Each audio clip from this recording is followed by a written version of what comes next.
Olá pessoal, Samuel da Ubiquiti, mais um vídeo aí de configuração do Edge Router, que é o roteador da família EdgeMax, ok? Nesse vídeo eu vou falar para vocês, mostrar como é que a gente faz para configurar Port Forwarding no Edge Router. Eu vou estar usando um Edge Router X, que é esse equipamento que está aparecendo aqui na tela para vocês, mas a configuração que a gente vai fazer é válida para qualquer roteador Edge Router da família EdgeMax, qualquer que seja o modelo do equipamento que você tenha, tá? E o Port Forwarding ele é um recurso muito importante, utilizado aí em praticamente todas as redes corporativas, porque ele permite que você possa fazer com que um servidor na sua rede interna, que é endereçada com endereços privados, seja acessível a partir da internet pública. Então ele vai permitir que o roteador receba uma requisição da internet e faça o redirecionamento, né, o reencaminhamento até o servidor na sua rede privada. Para a gente entender bem o que a gente vai fazer, antes de executar o procedimento de configuração, que vai ser até bem simples, né, vamos dar uma olhadinha então na figura aqui da topologia, do que é que a gente tem e o que é que a gente vai querer fazer. Bom, eu tenho então aqui um exemplo de uma rede qualquer, então uma LAN 192.168.1.0/24, que é a rede padrão que o Edge Router configura para a gente quando a gente usa o Wizard, que é o assistente de configuração, né, inicial do equipamento. E a gente tem então o Edge Router como roteador de borda que recebe a conexão de internet na ETH0 e tem um IP público. E no caso, como eu usei aqui o assistente de configuração inicial, todas as demais interfaces do Edge Router, a ETH1, 2, 3 e 4, elas fazem parte da mesma rede LAN, né? Ela é uma bridge, no caso de RX, uma bridge em hardware, tem um chipset dedicado para essa função. Ok, qual é o detalhe aqui? O detalhe é o seguinte, dentro da minha LAN, existe um serviço, qualquer um servidor, no caso desse exemplo, um servidor Linux que roda um serviço de SSH, que pode ser acessado remotamente, né? Que responde pelo IP 92.168.1.12 e o serviço SSH está rodando na porta padrão, que é a porta TCP/22. E esse servidor de dentro da minha rede ele é acessível normalmente, né? Porque a gente está no contexto da rede local.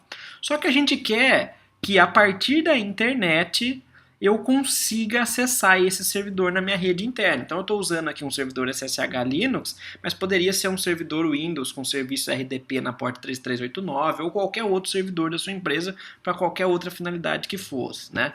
Então eu quero que a internet consiga acessar esse meu servidor na rede privada. Bom, sem fazer algum mecanismo de tradução de port forwarding, isso é impossível, porque é proibido para que uma máquina na internet que tem um IP público converse com uma máquina com IP privado, porque o IP privado simplesmente não existe no contexto da internet. Como que a gente resolve esse problema? Então a gente vai fazer o seguinte, a gente vai configurar o nosso roteador de borda com o que a gente chama de DNAT, que é o Destination NAT.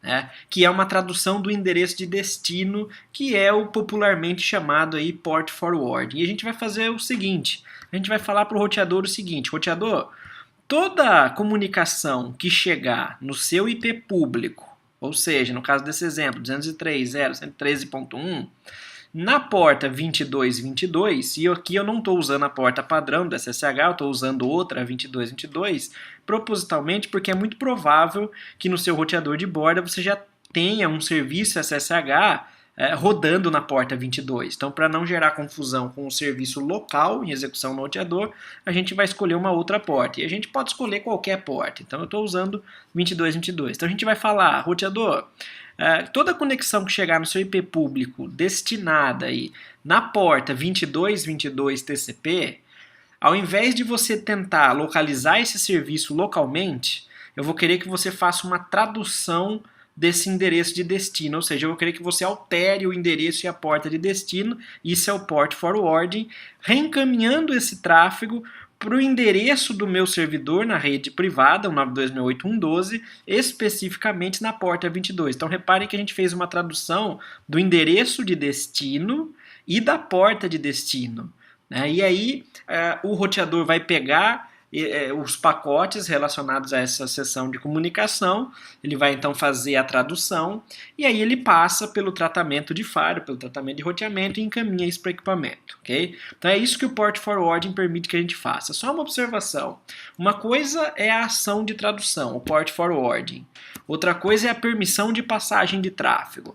Então, se o seu roteador ele tem um firewall pré-configurado nele, pré-habilitado nele, que não permite conexões de entrada vindo da internet, isso normalmente é uma política padrão, né, porque a gente não confia no tráfego que vem na internet, então a gente tem que configurar o nosso roteador para que ele permita a passagem, né, a entrada do tráfego vindo da internet e indo para a rede local na porta 22 para o IP dessa máquina. Então eu vou mostrar isso depois para vocês, tá?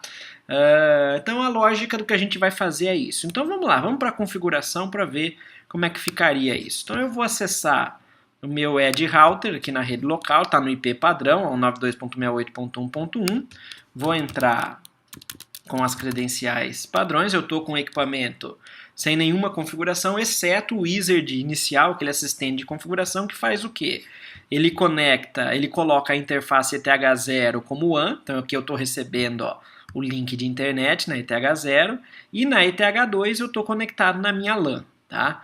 Então o wizard coloca todas as outras ETH 1, 2, 3, 4 na mesma LAN, que é essa interface lógica de switch aqui que está vinculado ao IP da minha rede local. Então, basicamente, eu estou sem nenhuma configuração especial. Como que a gente vai fazer a configuração do DNAT? A gente vai vir aqui na aba Firewall NAT. Então, a gente vem nessa aba.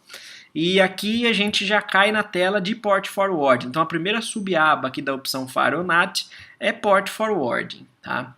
E aí a gente pode criar a nossa regra aqui. Bom, o que a gente vai fazer? A gente tem aqui uma opção WAN Interface, que é para indicar qual é a interface WAN. Eu vou falar que a minha interface WAN é a ETH0. Tá? E a gente tem a opção de adicionar quais interfaces fazem parte da minha LAN. Como todas as minhas interfaces 1, 2, 3 e 4 estão na mesma LAN, eu vou simplesmente adicionar como representante de LAN essa bridge entre elas, que é a interface switch 0. Se você tivesse 2, 3 interfaces em redes distintas, você pode adicionar mais interfaces aqui em Add LAN. Para mim basta adicionar switch 0. Tá. Isso só para informar o que é a interface, então, WAN, saída, né, internet externa, e o que é a LAN. Mas a regra de Port Forwarding propriamente dita é configurada aqui. Ó. Existe a seção Port Forwarding Rules, que são as regras de reencaminhamento, né, redirecionamento de porta. Então a gente vai vir aqui na opção Add Rule, que é adicionar regra. E aí ele vai trazer alguns campos para a gente preencher com a informação de redirecionamento de porta. Então a primeira coisa que ele pergunta, qual é a porta original? O que isso quer dizer? A conexão externa, ela vai bater no meu IP público, e ele sabe qual é esse IP público, porque eu informei aqui antes que a interface 1 é ETH0, então ele vai pegar o IP da ETH0. A comunicação vai bater em qual porta de aplicação? E lembra que quando eu mostrei lá na topologia, a gente escolhia essa porta. Então a gente falou que toda a comunicação que batesse na porta 2222 sofreria a ação de tradução, o DNAT. Então é isso que a gente vai configurar aqui. Então a gente vai falar que todo o tráfego que entrar na interface da internet, no WAN 0, destinada para a porta 2222, protocolo TCP, a gente vai fazer o forward, o encaminhamento para o seguinte endereço privado, 192.168.1.12, que é o IP do meu servidor na rede local. Tá? E aqui a gente vai fazer a configuração da porta no servidor interno. Então esse serviço, essa aplicação SSH nesse servidor da minha rede privada está rodando em que porta? Está rodando na porta 22. Então eu vou pegar todo o tráfego destinado e que chegue na minha interface WAN na porta 2222 TCP e vou reencaminhar, fazer um port forwarding para essa máquina que tem esse IP, que é o meu servidor da rede privada, da rede local, nessa porta. Então o serviço tem que estar em execução nessa porta. E aqui a gente pode dar uma descrição. Então eu vou colocar servidor SSH, por exemplo. Ok? E basicamente é só isso. É simples assim, é fácil assim fazer a regra de port forward. Então eu vou aplicar e Assim que ele confirmar que a regra foi aplicada, já está configurado o port forwarding, eu já consigo a partir da internet acessar esse servidor. Só um detalhe aqui, uma observação, né? Eu comentei com vocês na imagem que uma coisa é a ação de tradução, então uma coisa é fazer o port forwarding, outra coisa é a permissão da passagem de tráfego. Por padrão, quando a gente configura um port forwarding aqui no Edge Router, ele tem uma opção escondida que a gente consegue visualizar selecionando essa caixa, Show Advanced Options, né? Visualizar opções avançadas. Então reparem que quando eu clico aqui em visualizar opções avançadas, aparece uma nova opção que é Auto Faro, né? Faro automático. O que é isso? Por padrão, o Edge Router, quando eu configuro uma regra de port forwarding, ele automaticamente cria regras de faro para mim, cria uma regra de faro permitindo a passagem de tráfego vindo da internet e indo para minha LAN na porta 22 do IP daquela máquina que a gente fez o redirecionamento de porta. Então, automaticamente ele faz isso. Então, via de regra, só esse procedimento é suficiente. Dependendo da dinâmica da sua empresa, né, uma característica desse faro automático é a seguinte: se a gente vier aqui nas políticas de faro, nas regras de faro, então todo o tráfego que vem da internet e vai para a minha rede privada fica na política WAN-IN. WAN-IN quer dizer que vem da internet e vai para a minha rede privada. Uma outra política padrão que a gente tem é a WAN local. WAN local quer dizer vem da internet para o meu roteador. Então não é o caso quando atravessa o roteador e vai para a rede privada, é o WAN-IN. Então, todas as regras de faro, elas ficam aqui nessa política WAN-IN. Só que a regra que é automaticamente criada para permitir a passagem de tráfego quando a gente faz um port forwarding, ela não aparece, ela não fica explícita, ela está escondida pelo Edge Router. E pode ser que na sua empresa isso não seja algo que você queira. Pode ser que você não queira a regra de faro automático, pode ser que você queira visualizar essa regra explicitamente e por questão de segurança você queira você mesmo criar e aplicar essa regra. Então como que você faria essa regra? Então, só para lembrar, esse simples procedimento de informar o redirecionamento já faz o DNAT, o port forward. Você poderia parar aqui que o seu roteador já está configurado para fazer o port forward. Mas agora eu vou imaginar um cenário, eu vou habilitar aqui então o Show Advanced Options, que a gente não quer usar a regra de faro automática.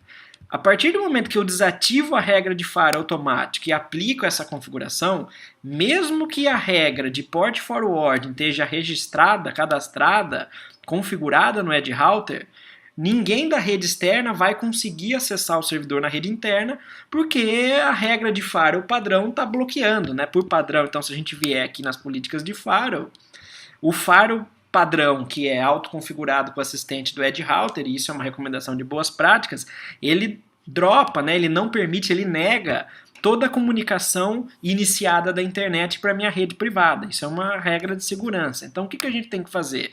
A gente vai vir aqui na Rule Set, né, que é na política de segurança, o WAN-IN, que representa todo o tráfego que vem da internet e vai para a minha rede local. A gente vai vir aqui em Actions, Edit Rule Set. Isso só se a gente quiser fazer a regra de faro explicitamente. Eu estou mostrando a opção para vocês, tá? Então ele tem duas regras por padrão. Quais regras? Ele vai permitir a entrada de todo o tráfego de outras seções de comunicação já pré-estabelecidas ou relacionadas. Por que isso é importante? Para que todos na rede local possam receber a volta de toda aquela comunicação originada por eles. Então o faro permite a entrada daquele tráfego que foi iniciado por uma aplicação da minha rede privada, onde eu tenho uma relação de confiança, tá? E ele vai negar toda aquela comunicação com um status inválido, ou seja, que não é nem estabelecido nem relacionado, e por padrão essa Rule Set ela nega todo o restante de tráfego. Então o que a gente tem que fazer? A gente tem que criar uma regra, adicionar nova regra, a gente pode dar o nome que a gente quiser. Eu vou chamar essa regra de permitir TCP22, por exemplo, permitir TCP22, que é permitir o acesso para o meu servidor. A gente vai dizer o seguinte, que a gente vai aceitar todo o tráfego cujo protocolo seja TCP. Então aqui na aba Basic a gente basicamente vai dar um nome para essa regra, vai habilitar essa regra, vai aceitar o tráfego TCP. Agora a gente tem que informar que a gente quer aceitar todo o tráfego TCP, vindo da internet e indo para o meu servidor da rede local na porta específica em que o SSH está em execução. Então a gente vem aqui na aba Destination e a gente vai dizer o seguinte, que a gente vai permitir a passagem de tráfego destinado para a máquina do meu servidor SSH na porta onde esse serviço SSH está em execução, ok? Então a gente vai salvar essa regra. Então basicamente o que a gente fez? A gente criou uma regra para permitir a passagem de tráfego cujo protocolo de transporte seja TCP, cujo endereço de destino seja o meu servidor SSH na porta 22, que é a porta do serviço. Tá? Então, todo aquele pacote que veio da internet, passou pela ação de tradução do DNAT, do port forward que a gente fez, teve o endereço de destino traduzido para esse IP do servidor, para essa porta do serviço. Aí sim, depois da tradução, que o roteador manda esse pacote para o tratamento do firewall e a gente vai ter essa regra de permissão. Então, eu vou salvar essa regra. No caso aqui do modelo, essa sequência vai ser indiferente, mas normalmente a gente tem que ficar atento com regras de firewall, porque normalmente a precedência é importante. Por que aqui vai ser indiferente? Porque eu tenho uma permissão de toda a comunicação iniciada na minha rede local, eu tenho a negação dessa comunicação iniciada na minha rede local, mas que não tem um status válido, e aqui a gente tem a permissão do TCP/22 para falar com o meu servidor. E no final, implicitamente, aí, escondido, existe uma regra de negação de todo o restante de tráfego. Então, todas as regras que a gente tiver aqui, elas vão estar à frente dessa regra implícita de negação de tráfego. O que eu não poderia ter seria uma regra antes dessa regra 3, negando todo o tráfego explicitamente, ou negando esse servidor, porque aí a precedência valeria, ok? Então, salvando a ordem dessa regra, basicamente então eu criei uma regra para permitir a passagem de tráfego para o meu servidor. Então o que eu fiz aqui nessa segunda parte foi criar explicitamente a regra de firewall para não usar o recurso de auto-firewall do redirecionamento de porta. Então você tem duas opções. Você pode usar o recurso do auto-firewall, normalmente esse vai ser o comportamento padrão, ou você não pode usar o recurso do auto-firewall. Okay? Então é bem simples assim, o procedimento ele é bem tranquilo, né? Bem rápido. Basicamente você vai informar que todo o tráfego é destinado a uma porta que você mesmo vai definir, né, na interface WAN do seu roteador, ou seja, vindo da internet, vai passar por um processo de tradução pelo port forward, pelo DNAT, onde você vai reencaminhar esse tráfego para um endereço na sua rede privada, para uma porta num servidor na sua rede privada, ok? Então o vídeo era esse, até o próximo, tchau, tchau.